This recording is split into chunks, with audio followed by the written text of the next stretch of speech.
Assalamualaikum warahmatullahi wabarakatuh. Perkenalkan, nama saya Abdul Manan. Saya guru yang mengajar di SDN Kawa. Di SDN Kawa itu salah satu sekolah yang berada di Kabupaten Lamandau. Untuk daerah SDN Kawa itu sendiri, untuk peserta didiknya di dalam satu kelas itu maksimal atau paling banyak itu ada 8 orang. Nah, untuk kali ini saya akan menunjukkan alat peraga yang saya buat. Saya buat alat peraga ini untuk materi sholat, yaitu rukun sholat. Di sini dengan menggunakan materi ini saya berharap kepada peserta didik itu dapat menunjukkan atau dapat mengurutkan gerakan-gerakan dalam sholat secara tertib. Nah, untuk materi rukun sholat ini ada di kelas 3 SD di semester kedua. Di situ ada praktek sholat.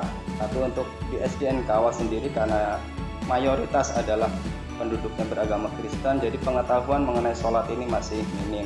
Nah, di sini saya membuat alat peraga ini tujuannya tadi peserta didik saya harapkan dengan menggunakan alat peraga ini dapat menunjukkan rukun-rukun dalam sholat secara tertib. Nah, untuk peserta didiknya sendiri di SDN Kawa itu kelas 3 hanya ada 6 orang. Jadi jadi di alat peraga ini ada beberapa komponen, ada beberapa bagian yang ini untuk bagian materinya, rukun sholatnya. Misalnya untuk sholat ini juga bisa diganti untuk nanti rukun wudhu. Nah, selanjutnya ini adalah kartu-kartu yang akan saya berikan kepada peserta didik berupa gambar tanpa keterangan, hanya bentuk atau posisinya ketika melaksanakan sholat. Nah, di sini ada beberapa kartu. Nah, di sini kartu ini sesuai dengan jumlah rukun sholat.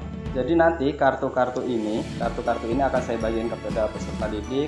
Peserta didik akan maju satu persatu sesuai kartu yang didapatkan.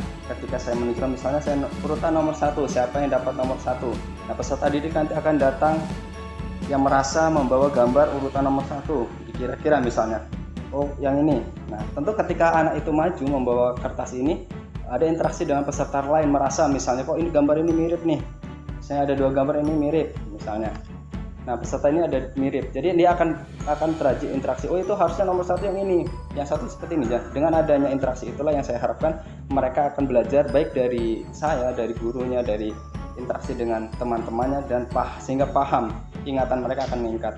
Nah, di sini misalnya ini contoh yang pertama adalah rukun yang pertama, yaitu berdiri dengan tegak. Nah, di sini ini nanti dimasukkan di nomor 1 seperti ini. Nah, selanjutnya nanti peserta yang berikutnya itu misalnya ini dulu, yang ini. Nah, ini untuk sholat, berdiri dengan tegap, membaca niat, dan seterusnya. Lalu urutannya seperti ini, yang kedua. Nah, ini pada media pembelajaran dan seterusnya ini sampai nanti selesai. Nah, semua peserta sudah maju ke depan, apapun nanti hasilnya yang ditunjukkan oleh mereka, ya apapun hasilnya nanti. Nah, itu akan kita adakan review kembali, artinya akan kita pertegas kepada peserta didik yang betul urutannya seperti apa. Nah, itu baik. Nah, selanjutnya, nah ini ya media alat peraga yang saya gunakan ini saya buat dari bahan-bahan yang ada di lingkungan kita.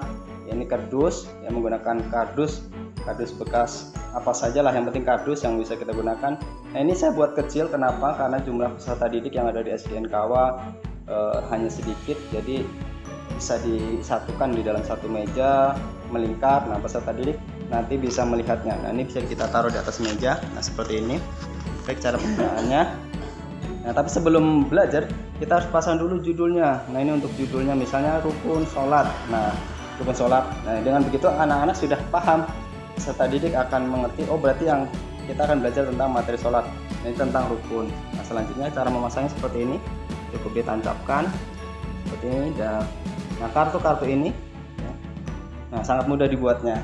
Baik, jadi dengan pembelajaran yang saya gunakan ini pada pelajaran kelas 3 ini akan membuat peserta didik lebih aktif, lebih perhatiannya lebih terfokus kepada materi yang saya sampaikan, dan dia juga dapat berpartisipasi, dapat berdiskusi dan interaksi dengan teman-temannya ketika menyampaikan pendapat mengenai urutan rukun-rukun dalam sholat. Misalnya seperti tadi disampaikan.